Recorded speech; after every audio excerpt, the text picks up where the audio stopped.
1841. Smoky Mountains, Tennessee. The fog crawls through the mountains like something alive. It moves between the pine trees with deliberate slowness, swallowing sounds, erasing paths, turning the familiar into something foreign. In these mountains, isolation isn't just geographic, it's atmospheric. It seeps into your bones. It makes you forget there's a world beyond these ridges. The year is 1841, and the Smoky Mountains remain largely untamed. This is decades before they become a destination, before tourists discover their beauty. Right now, they're simply dangerous, a place where people disappear, where the trees grow so thick that sunlight struggles to reach the forest floor, where the wind carries voices that might be human, or might be something else entirely. Winter has arrived early this year.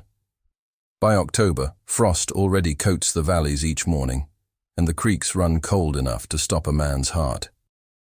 The few families scattered through these mountains prepare for months of isolation. Snow will soon block the passes. Communication with the outside world will become impossible. Each cabin will become its own island, cut off, alone. But isolation breeds strange things. Without witnesses, without society's watchful eyes, the mind can wander into dark territories. Desperation can transform into something worse. And in the remotest hollow of these mountains, in a cabin that sits 3 miles from the nearest neighbor, something is already wrong. Very wrong. The settlement of Cades Cove sits in a valley surrounded by mountains on all sides. 23 families call it home. Farmers mostly, people who work the land with calloused hands and bent backs. They're hardy folk, the kind who don't complain about hardship because hardship is all they know. They came here seeking land, freedom, distance from the complications of civilized society. The community is tight-knit by necessity. When someone needs a barn raised, everyone comes. When illness strikes, neighbors arrive with food and medicine. They share tools, share news, share the burden of survival. But there are boundaries too. Privacy matters. What happens in a man's home is his business. Questions aren't asked lightly. This code of silence will prove costly. In 1841, the nation is still young, still raw. Andrew Jackson's presidency has ended, but his policies linger. The Indian Removal Act has forced the Cherokee from their ancestral lands, these very mountains, leaving a spiritual wound that some say still bleeds. The economy struggles. The Panic of 1837 has left many destitute. People are hungry. People are desperate. And desperate people do desperate things. Her name is Eliza Morrow, though some have begun calling her other names. Whispered names.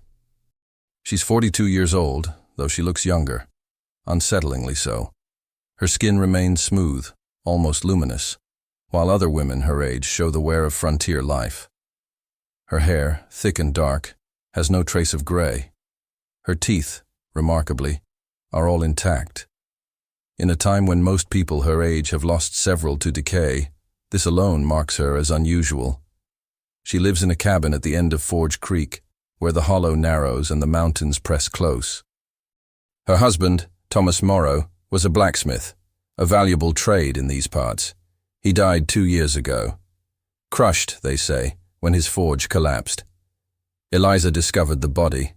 She didn't scream, didn't cry, just stood there, they say, looking down at him with an expression that was hard to read. After the funeral, people expected her to leave. A widow alone, no children who survived past infancy, no family within 200 miles. The logical thing would be to return east, to find relations, to remarry. But Eliza stayed. She worked the small plot of land, kept chickens, tended a garden that somehow thrived even when others failed. And people began to talk. Not openly at first, just small observations, strange details that accumulated like snow. The way smoke rose from her chimney at odd hours, 3 in the morning, 4, always when everyone else slept. The smell that sometimes drifted from her cabin, thick and sweet, like meat cooking, but not quite. The fact that she never attended church anymore, never joined the women for quilting, never participated in the communal activities that held the settlement together. She became a ghost among the living, present but absent, there but not there. Martha Green, the settlement's closest thing to a matriarch, tried reaching out, brought preserves, offered companionship. Eliza accepted the gifts with a smile that didn't reach her eyes and closed the door firmly. "I prefer solitude," she said. "I hope you understand." Martha understood, but she didn't like it. September brings the first incident. A young couple passes through, James and Rebecca Cole, newlyweds heading west toward Nashville. Their wagon breaks an axle on the rough mountain road. Night falls fast in these hollows, and with no other choice, they seek shelter at the nearest cabin. Eliza's cabin. She welcomes them. This surprises the few who hear about it later. Eliza, who refuses all social contact, opens her door to strangers, offers them supper and a place by her fire. It doesn't fit the pattern. But perhaps, some say, she's lonely. Perhaps 2 years of isolation have softened her. The Coles stay one night. In the morning, they thank her profusely. Rebecca later tells Martha Green that Eliza was peculiar but kind. She served them a stew, venison, she said, with potatoes and herbs. It was delicious, rich, almost intoxicating. Rebecca felt warm all night, despite the cold, felt nourished in a way she couldn't quite explain. They repair their wagon and continue west. No one in Cades Cove sees them again. 3 weeks later, a peddler named Samuel Frost arrives. He sells tin goods, needles, thread, necessities for frontier life. He makes the rounds of the settlement, then heads up Forge Creek toward Eliza's cabin. He's seen entering. He's never seen leaving. When people ask about him, Eliza says he stayed for supper, purchased nothing, and left before dawn. Headed north, she thinks, or maybe south. She can't quite remember. Samuel Frost's wagon is found a week later, abandoned 3 miles up the mountain. His goods are still inside. His horse is gone. There's no sign of the man himself. People begin to wonder. October brings the cold, and with the cold comes young Daniel Abbott, barely 19, tracking a deer through the woods. He's a good hunter, Daniel, knows these mountains as well as anyone. But this deer leads him deeper than usual, into territories he doesn't recognize. He finds himself near Eliza's cabin as darkness falls. Through the window he sees light, and more than light. He sees movement, shapes, something that makes him crouch behind a tree, his rifle forgotten, his breath catching in his throat. What Daniel sees, he won't speak of for weeks. But it changes him. Those who know him notice immediately. He stops hunting, stops eating properly, develops a tremor in his hands. His mother begs him to tell her what's wrong. Finally, 3 days before the first snow, Daniel speaks, but only to Reverend Josiah Pike, the circuit preacher who visits Cades Cove once monthly. They meet in the church, just the two of them. Daniel's voice shakes as he describes what he witnessed. There was a pot, he says, large, iron, over her fire, and the smell. God help me, Reverend. The smell was like Sunday dinner, but sweet. Wrong somehow. And I saw her stirring it, tasting it, and on her table, he stops, swallows hard. On her table I saw bones, not deer bones, not pig. They were too long, too straight, and there was a skull, small, human-sized. She was humming, Reverend, humming while she cooked. Reverend Pike goes pale. Are you certain, son? I know what I saw. Did she see you? No, I ran. I ran and didn't stop until I reached home. The Reverend sits in silence for a long moment. Outside, wind rattles the church windows. Finally, he speaks. This is a serious accusation, Daniel. If true, it's an abomination. But if false, it destroys an innocent woman. We must be certain. I'm certain. Then we must act. Carefully. Quietly. Before winter traps us all. But they wait too long. That night, the snow begins. Not a gentle dusting, but a blizzard, fierce and unrelenting. It falls for 3 days straight, piling up in drifts taller than a man. The passes close. The settlement is cut off. And Eliza Morrow's cabin, at the end of Forge Creek, becomes unreachable. No one can get to her. No one can question her. No one can verify what Daniel saw. But on the 4th night, when the snow finally stops and the moon emerges, people notice something. Smoke still rises from Eliza's chimney, thin, gray, continuous. She has fuel enough to keep her fire burning all winter, it seems. She has provisions. She's prepared. And some people remember Rebecca Cole's words. How nourished she felt. How rich the stew tasted. How warm she stayed all night. They remember Samuel Frost, who vanished without his wagon or goods. They remember other travelers who passed through over the past 2 years. A drifter here, a stranger there. People with no families, no one to miss them. People who might have sought shelter at a lonely widow's cabin and never left.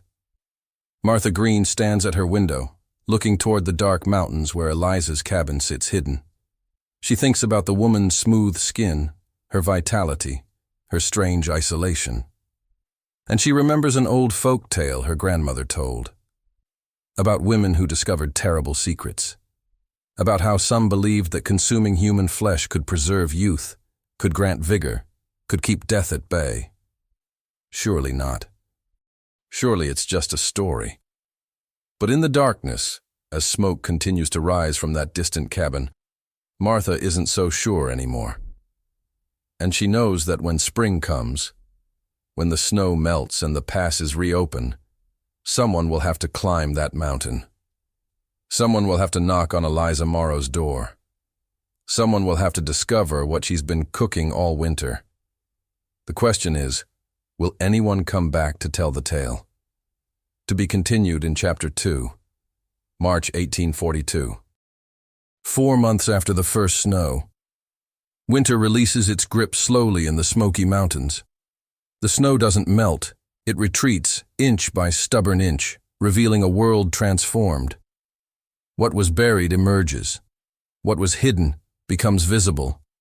And sometimes, what should have stayed concealed is dragged into the light. The settlement of Cades Cove has survived another winter. But barely. 3 children died of fever. Old man Henderson froze to death when his firewood ran out.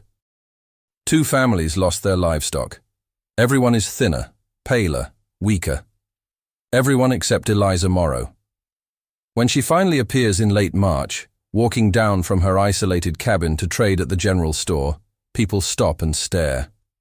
She looks radiant. Her cheeks are full and rosy. Her eyes shine with vitality.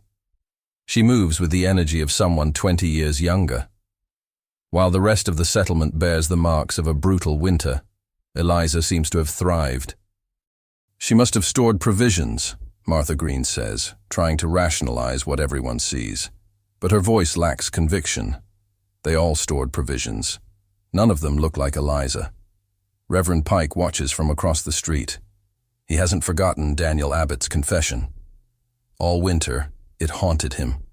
On the coldest nights, when wind howled around his cabin, he thought about that pot over Eliza's fire, those bones on her table, that humming. He approaches her carefully. Mrs. Morrow. A word, if you please. Eliza turns. Her smile is pleasant, but her eyes are cold. Reverend, how kind of you to speak to me. It's been so long since anyone has. The winter was hard. For some. She adjusts the basket on her arm.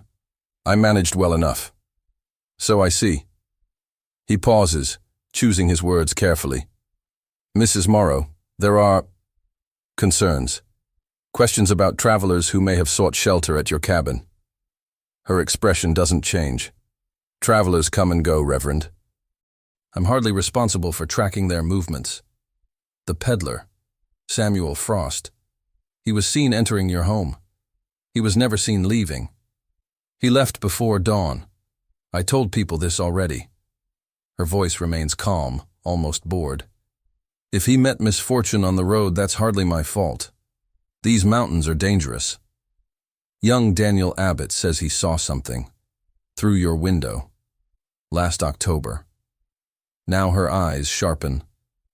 And what did young Daniel claim to see? Things that troubled him greatly.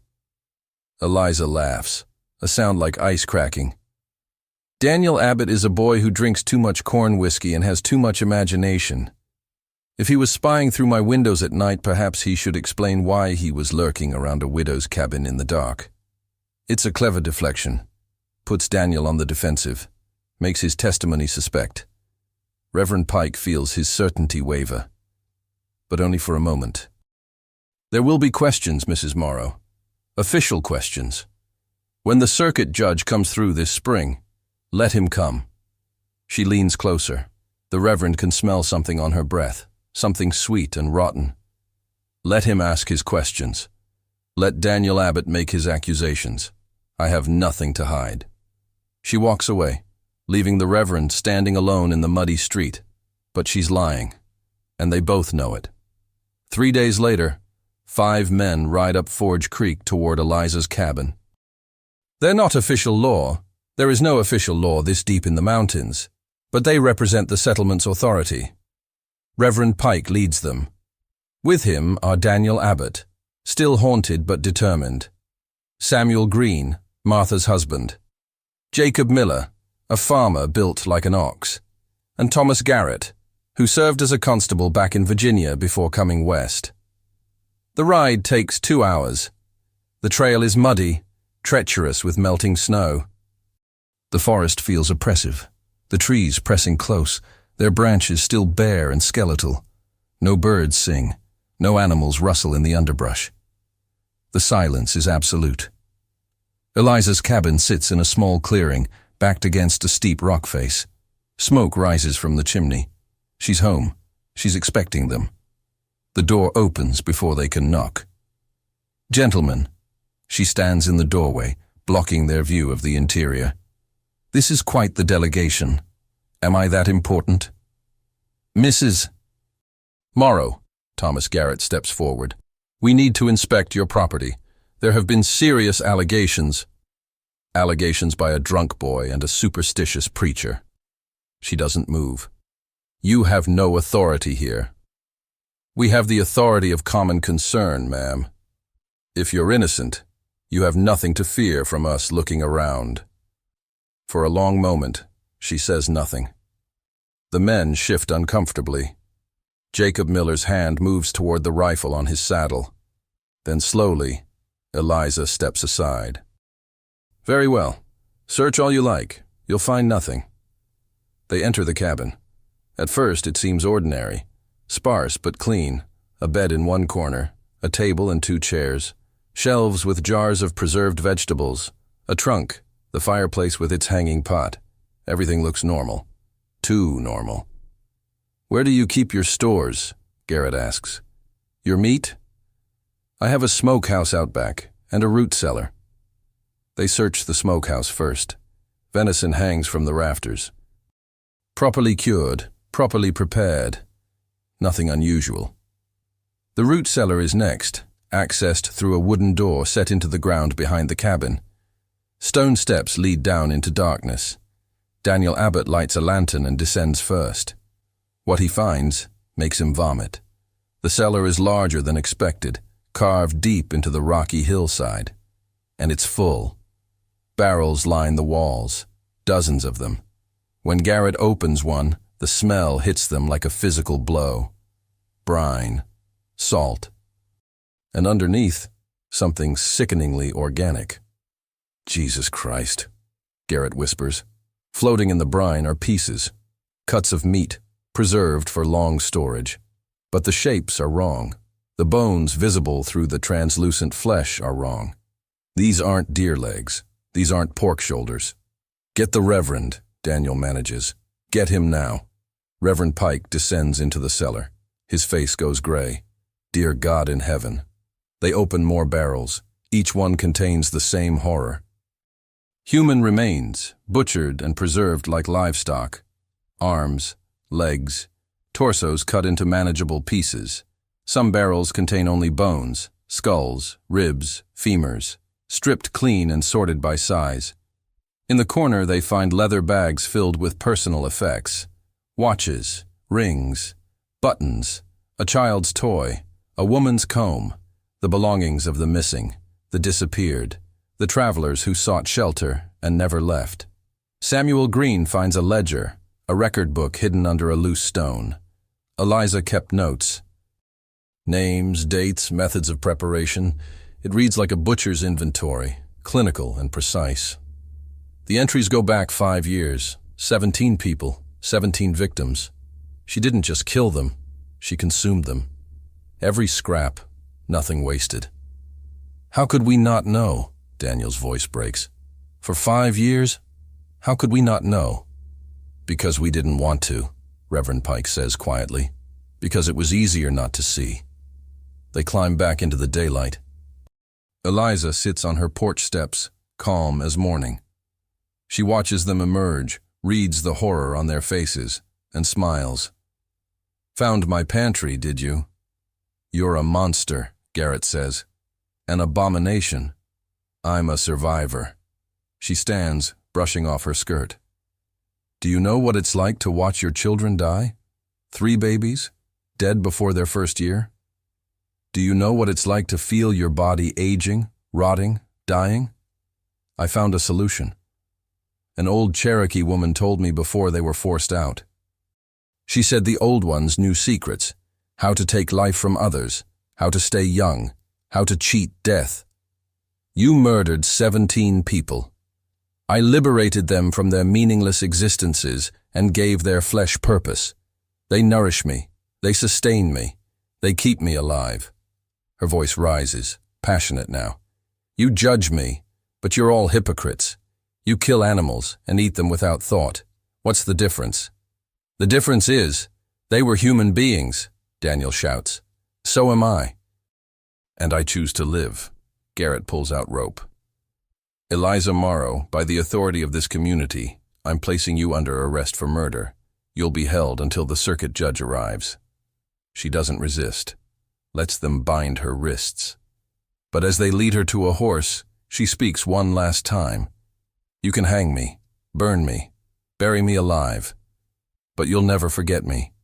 And somewhere, someday, someone else will hear the whisper. Someone else will be desperate enough to listen. This doesn't end with me. The ride back to Cades Cove is silent, except for the sound of hooves in mud and Eliza's occasional laughter, soft, knowing, chilling. Behind them, smoke still rises from her cabin chimney. The pot still simmers on the fire. To be continued in Chapter 3. April 1842. The trial of Eliza Morrow. They keep her in the church basement. It's the only building in Cades Cove with a room that can be secured, a storage space for supplies, now converted into a makeshift cell. They nail boards across the single window and post guards outside the door in rotating shifts. No one wants to be alone with her for long. She doesn't struggle, doesn't rage against her confinement. She sits in the darkness, eating the bread and water they provide, humming those same tuneless melodies Daniel heard months ago. Sometimes the guards hear her talking to herself, or to someone. It's hard to tell. The circuit judge arrives on April 15th. Judge Cornelius Blackwood, 63 years old, a veteran of frontier justice who thought he'd seen every depravity humans could devise. He's presided over murders, rapes, thefts, assaults. He's sentenced men to hang. He's watched them die, but nothing prepared him for Eliza Morrow. The trial is held in the church, the only building large enough to accommodate everyone. Every member of the settlement attends. Some have traveled from neighboring valleys, drawn by rumors of the cannibal widow. They pack the pews, crowd the aisles, press against the walls. The air is thick with body heat and morbid curiosity. Judge Blackwood sits behind a makeshift bench. To his right, Reverend Pike serves as prosecutor, the closest thing they have to a legal authority. To his left, Thomas Garrett transcribes the proceedings. There is no defense attorney. Eliza represents herself. She enters wearing the same dress she wore when arrested, dark blue calico, neatly pressed despite her imprisonment. Her hair is brushed and braided. She looks more like a schoolteacher than a monster. This disturbs people more than if she appeared wild or deranged. Evil, they realize, doesn't always look like evil. Judge Blackwood calls the court to order. Mrs. Eliza Morrow, you stand accused of 17 counts of murder. How do you plead? Not guilty. Her voice is clear and steady. A murmur runs through the crowd. Not guilty? After what they found? On what grounds? Blackwood asks. On the grounds that I committed no crime. Killing to survive is not murder, it's necessity. And who did I kill? Drifters, strangers, people with no families, no futures, society's waste. I recycled them. The courtroom erupts. People shout, some cry. Judge Blackwood pounds his gavel until silence returns. That's not a defense, Mrs. Morrow, that's a confession. Call it what you like. The prosecution begins. Reverend Pike presents the evidence, the ledger, the barrels, the personal effects. He calls Daniel Abbott to testify. The young man's voice shakes as he describes what he saw through her window that October night. The bones were human, Daniel says. I know they were. And she was singing, like she was happy. And did you confront her that night? No. I ran. God forgive me, I ran and said nothing for weeks. Why? Because I was afraid. Afraid she'd do to me what she did to them. Afraid no one would believe me. He looks at Eliza. She smiles at him. He looks away quickly. Afraid I was going mad. Next, Samuel Green testifies about finding the cellar. His description of the barrel's contents makes several people leave the courtroom to vomit outside. Judge Blackwood's expression remains stoic, but his knuckles are white where he grips his gavel. In your estimation, Mr. Green, how many victims were represented in that cellar? Hard to say exactly, Your Honor. The pieces were mixed together. But based on the skulls we found, at least 12, maybe more. Thomas Garrett testifies about the ledger. He reads entries aloud. The courtroom listens in horrified silence. November 1837, male, approximately 50 years, peddler, claimed stomach ailment, offered shelter, sleeping draught in his evening tea. Dispatch while unconscious, minimal struggle. Bled fully before butchering. Meat tough but adequate. Rendered fat useful for soap. March 1839, female, approximately 28 years. Traveling alone, unusual.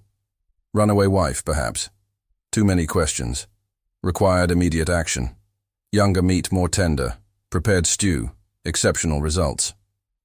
August 1840, male, approximately 19 years. Lost traveler. Handsome boy. Almost regretted necessity. But youth provides best vitality. Felt stronger for weeks after. 17 entries. 17 clinical horrifying descriptions of murder and cannibalism. When Garrett finishes reading, the silence is absolute. Judge Blackwood turns to Eliza. Do you dispute the authenticity of these records? Not at all. I'm rather proud of my documentation. How else could I track the efficacy of my methods? Your methods. Blackwood's voice is tight.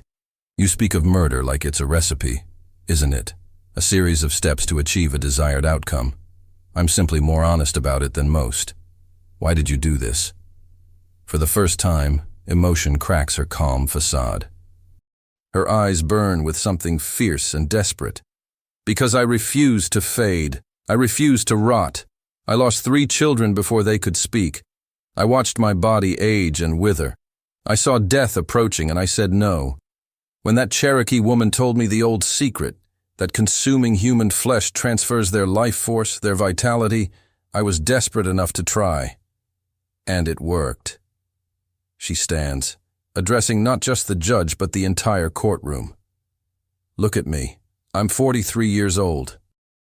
But I have the skin of a woman of 25. No gray hair, no missing teeth, no aching joints. While you all decay, I thrive. And I would do it again. I will do it again if given the chance. You won't get that chance, Blackwood says coldly. "Sit down, Mrs. Morrow." She sits, still smiling.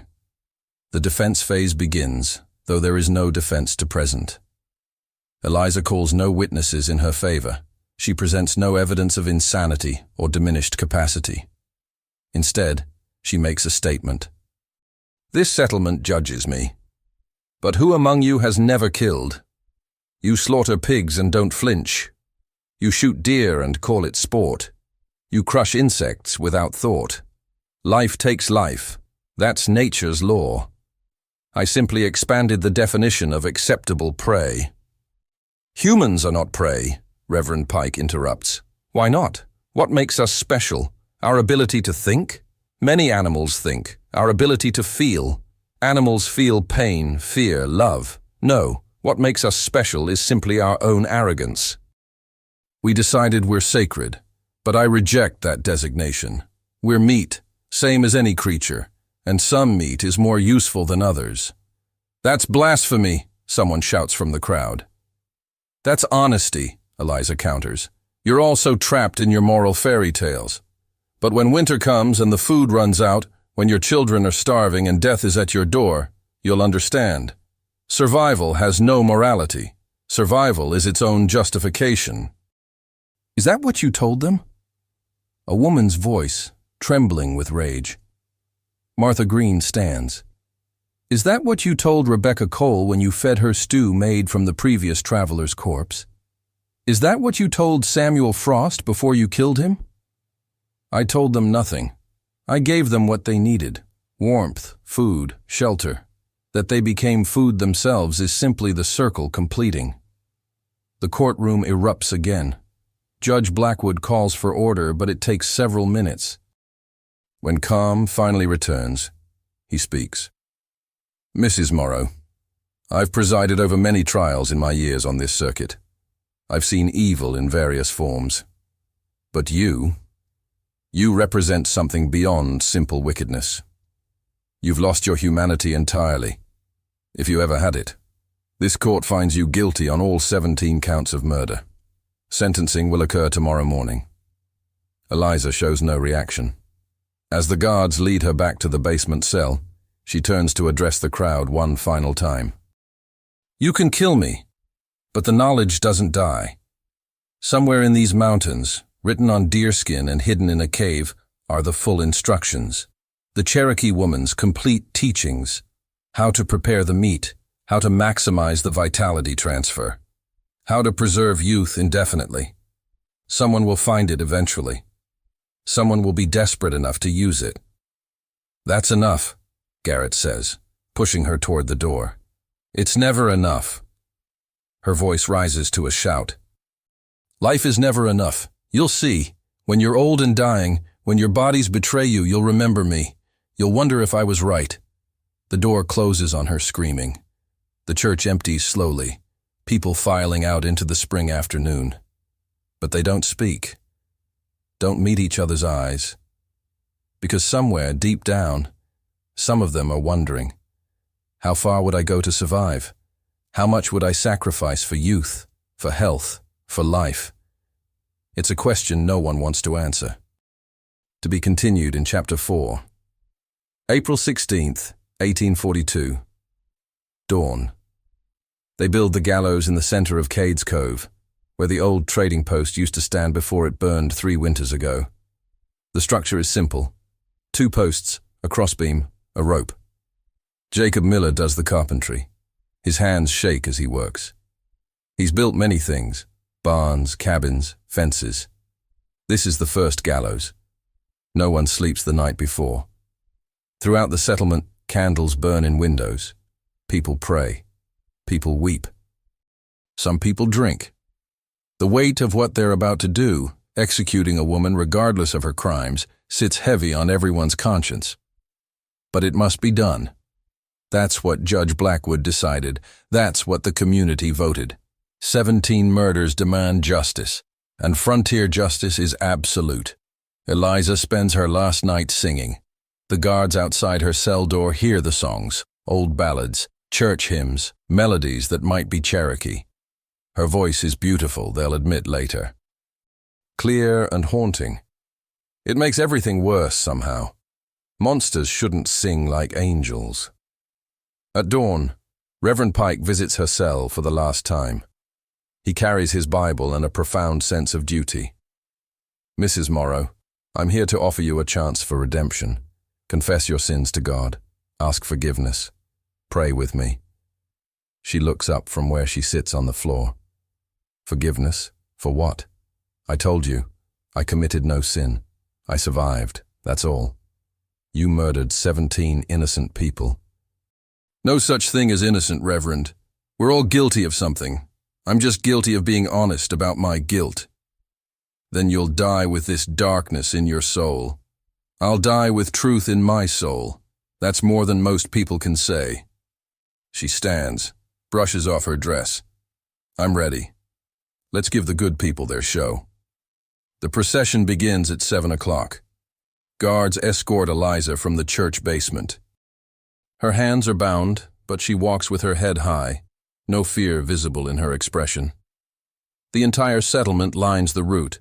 Men, women, even some children, though their mothers try to shield their eyes. People throw things, rotten vegetables, stones, curses. One woman spits directly in Eliza's face. Eliza doesn't react. Just keeps walking, that faint smile on her lips, as if she's attending a social function rather than her own execution. When they reach the gallows, Judge Blackwood reads the formal sentence. His voice carries across the silent crowd. "Eliza Morrow, you have been tried and convicted of 17 counts of murder by this community, acting as lawful authority in the absence of territorial governance. You have shown no remorse, no recognition of the humanity of your victims, no acknowledgement of the evil you perpetrated. Therefore, it is the judgment of this court that you be hanged by the neck until dead. May God have mercy on your soul." "He won't," Eliza says cheerfully, "because he doesn't exist. But I appreciate the sentiment." The crowd murmurs. Blasphemy at the gallows. It confirms everything they believe about her. She's not just a murderer. She's corrupted all the way down to her core. They lead her up the steps, place the noose around her neck. Thomas Garrett, chosen as executioner because of his experience, adjusts the knot. His hands are steady, but his face is pale. "Any last words?" Judge Blackwood asks. Eliza looks out at the gathered crowd, sees their fear, their disgust, their morbid fascination. She sees Daniel Abbott, tears streaming down his face, Martha Green clutching her husband's arm, Reverend Pike praying silently. All these people who condemned her, who judged her, who convinced themselves they're different. "Just this," she says. "You think killing me ends this? You think hanging my body purges the evil? But I'm not the disease. I'm just a symptom. Desperation is the disease. Fear of death is the disease. The hunger for more life, more time, more youth, that's what drove me. And that hunger exists in all of you." She pauses, letting her words sink in. "In 10 years, 20 years, when you're dying slowly of age or illness, when your bodies fail and your minds cloud, you'll remember me. You'll remember that I found a way to cheat death. And some of you, maybe not today, maybe not tomorrow, but eventually, some of you will wonder if I was onto something. Some of you will go looking for that deerskin in the caves. Some of you will be desperate enough to try." "Enough," Blackwood says. But Eliza isn't finished. "I see it in your eyes already. Some of you are curious, some of you are horrified but fascinated, and some of you—" Her gaze locks on specific faces in the crowd. "Some of you are already thinking about it, about survival, about what you'd do if pushed far enough." "Execute the sentence," Blackwood orders. Garrett pulls the lever, the trapdoor drops, Eliza falls, but something goes wrong. The rope is either too long or improperly tied. Instead of breaking her neck cleanly, it catches her awkwardly. She doesn't die instantly. She hangs there, choking, struggling, her legs kicking violently. The crowd watches in horror as she slowly strangles. It takes 4 minutes. 4 eternal minutes of watching a human being die hard. Some people turn away, some vomit, some pray, some just stare, unable to look away from the terrible spectacle. When it's finally over, when Eliza's body hangs limp and still, the silence is absolute. No one cheers. No one celebrates. They've witnessed something beyond simple execution. They've witnessed something that feels wrong on a primal level, regardless of her crimes. Judge Blackwood orders the body left hanging for 3 hours, standard practice, meant to serve as a warning. But after only 1 hour, he changes his mind. Cut her down. Bury her. Let this be finished. They inter Eliza in unconsecrated ground, far from the settlement cemetery. No marker, no ceremony, just a hole in the earth and a body wrapped in canvas. As they shovel dirt onto her grave, Reverend Pike reads from Ezekiel. Therefore, as I live, saith the Lord God, I will even do according to thine anger, and according to thine envy, which thou hast used out of thy hatred against them. But the words feel hollow. Justice feels hollow. They've done what needed doing, but no one feels righteous about it. That night, they burn her cabin to the ground. Everything inside, the furniture, the ledger, the pot, consumed by flames. They collapse the root cellar, filling it with rocks and earth. They destroy every trace of Eliza Morrow's existence, except the memories. Those remain. In the weeks following the execution, strange things happen in Cades Cove. People report dreams, vivid, disturbing dreams of Eliza standing at the foot of their beds, smiling, offering them food. Several people wake up with unexplained marks on their bodies like fingers pressed into flesh. Daniel Abbott becomes obsessed with finding the deerskin Eliza mentioned, the Cherokee woman's full instructions. He spends days searching caves in the surrounding mountains. His family begs him to stop. He doesn't. One morning in May, he disappears. His body is found a week later at the base of a cliff. The official ruling is accident, but some whisper suicide. The guilt of waiting so long to speak up, the horror of what he witnessed. It ate him alive. Martha Green develops a fixation on her appearance.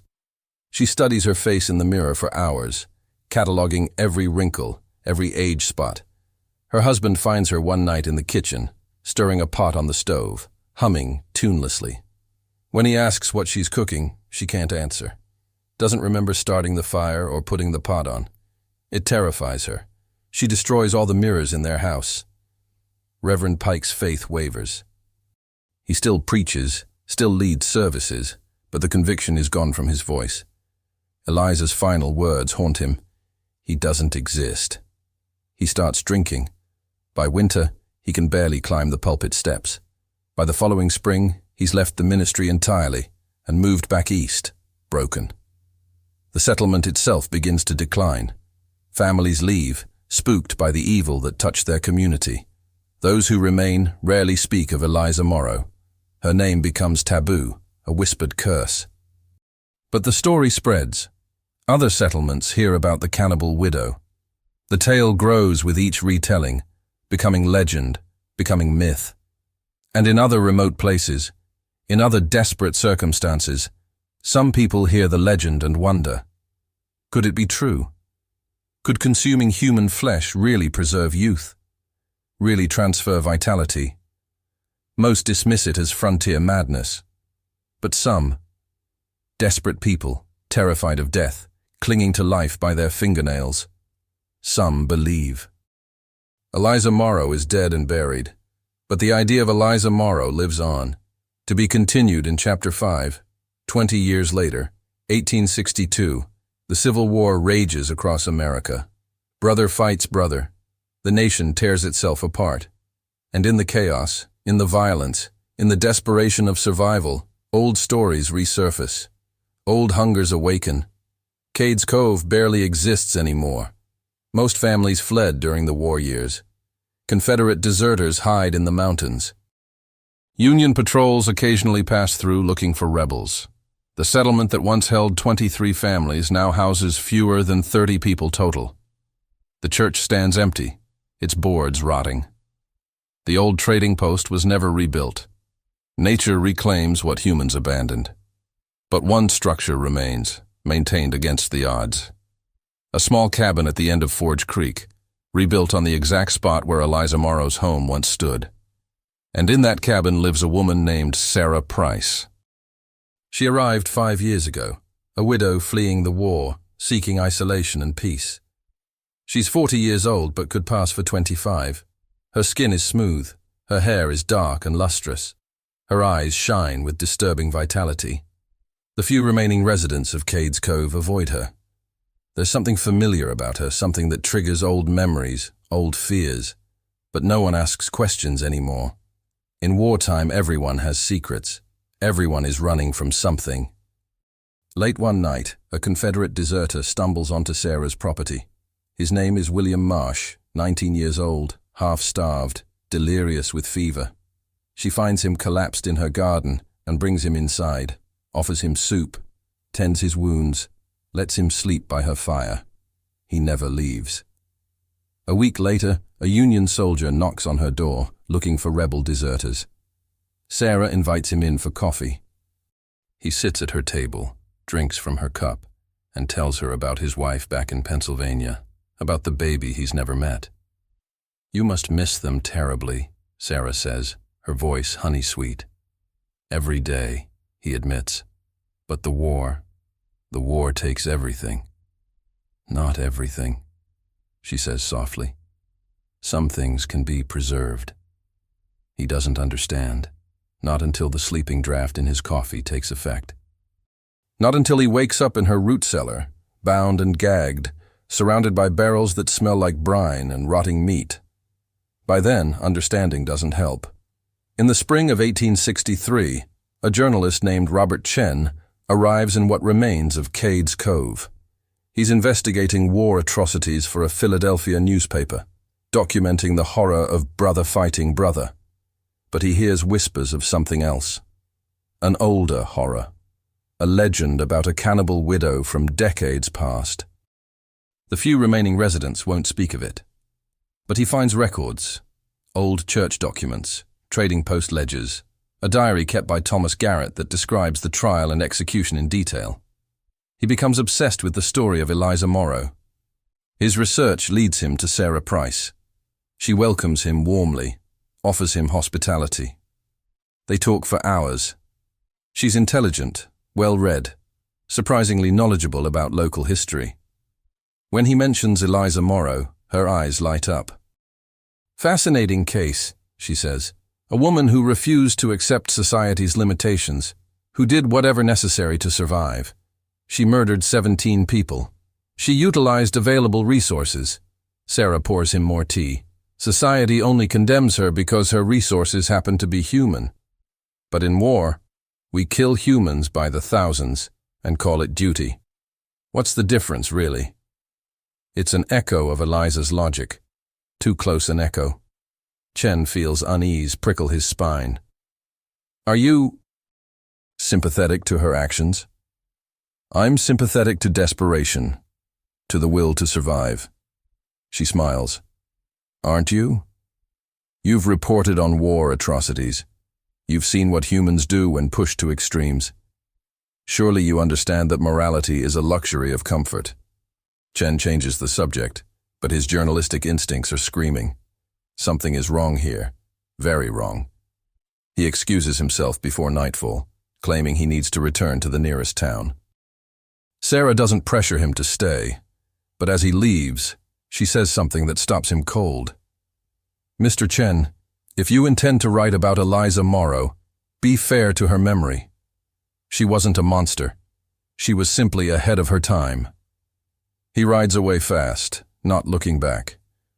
But that night, in a boarding house 20 miles away, he can't stop thinking about Sarah's smooth skin, her vitality, her eerily similar philosophy to Eliza's. He returns to Cades Cove 3 days later with the local sheriff and 2 deputies. They find Sarah's cabin abandoned. She's gone, vanished into the mountains like smoke. But what they find in her root cellar confirms Chen's worst suspicions. 6 barrels, 4 complete sets of remains. Personal effects from at least 7 victims, soldiers mostly, both Union and Confederate, plus 1 civilian who matches the description of a preacher who went missing 6 months ago. And hidden beneath a loose floorboard, wrapped in oilcloth, a piece of deerskin covered in Cherokee writing, along with a translation written in English. The instructions Eliza mentioned before her execution. The complete method for preparing, consuming, and maximizing the vitality transfer from human flesh. At the bottom of the translation, in different handwriting, is a note. Mother was right. The old ways work. Life can be extended indefinitely if one has the courage to do what's necessary. I will honor her memory by continuing her research. Sarah Morrow Price, daughter of Eliza. The revelation stuns everyone. Eliza had a daughter. No one in Cades Cove knew. She must have been born before Eliza moved to the settlement, raised elsewhere, believed dead or abandoned. But she survived. And Eliza, before her execution, must have told her where to find the Cherokee woman's teachings. The apple didn't fall far from the tree. They searched for Sarah Price for months. Post wanted notices across 3 states, but she's disappeared completely, swallowed by the chaos of war. Some believe she died in the mountains. Others think she fled west, to new territories where no one knows her face or her history. Robert Chen publishes his article in 1864, The Cannibal Widow of Smoky Mountains and Her Terrible Legacy. It causes a sensation. Readers are horrified and fascinated in equal measure. The story spreads across the country, becoming part of American folklore. But Chen doesn't include everything in his article. He doesn't mention the deerskin instructions, now locked in a sheriff's evidence room. Doesn't reveal that other items were found in Sarah's cabin, letters to and from other women, scattered across several states, all asking the same questions. Does it really work? How young can one become? What are the risks? A network existed, perhaps still exists. Women desperate to reclaim youth, to cheat death, to survive in a world that discards them once they're no longer useful. How many of them received copies of those instructions? How many tried them? Chen keeps these details secret, afraid of inspiring imitators. But he knows the truth. Eliza Morrow wasn't an isolated case. She was patient zero for something larger, an idea that spread like disease. Present day, Great Smoky Mountains National Park. The park ranger finds the cabin by accident, while tracking an injured hiker off trail. It's old, very old, built in the style of the 1800s. It should be a historical site, preserved and documented. Instead, it's hidden deep in an unmapped valley, accessible only to those who know exactly where to look. The ranger enters cautiously. Inside, the cabin is furnished simply. But certain elements stand out. A large iron pot hanging over a fireplace. Shelves lined with preserving jars. And in the corner, a small shrine. A daguerreotype photograph of a woman with dark hair and disturbing eyes. Written on the back of the photograph, Eliza Morrow, 1841, mother, teacher, survivor. The ranger radios for backup. When investigators arrive, they find the root cellar, and in the root cellar, they find evidence of recent activity, very recent. The case remains open. The cabin is destroyed. The location is kept secret from the public, but rumors persist among hikers and locals. Stories of a woman who lives in the mountains, who never seems to age, who offers shelter to lost travelers. Most people dismiss these stories as modern urban legends, recycled folklore, campfire tales meant to scare. But some people know better. Because evil doesn't die. It adapts. It waits. It passes from one desperate soul to another, whispering promises of youth, of vitality, of life eternal. Somewhere in these mountains, the knowledge persists. The instructions remain hidden, but findable. and every generation produces someone desperate enough to search, hungry enough to find, broken enough to try. Eliza Morrow died on April 16, 1842. But her legacy lives on, waiting in the darkness, ready for the next person desperate enough to say, "I choose to survive," whatever the cost. Author's note: the story of Eliza Morrow is a work of fiction, but it draws on real historical elements. Cannibalism did occur in frontier America during times of extreme desperation. The Cherokee were indeed forcibly removed from the Smoky Mountains in the 1830s. Isolated communities in the 1800s often dealt with crime through informal justice. Folk beliefs about consuming human flesh for vitality exist in multiple cultures. The horror of this story isn't just in the acts themselves, but in the logic that justifies them. When we strip away societal constraints, when desperation overwhelms morality, humans are capable of unspeakable things. The real question isn't whether Eliza Morrow existed, it's whether any of us, pushed far enough, might make the same choice she did. The end.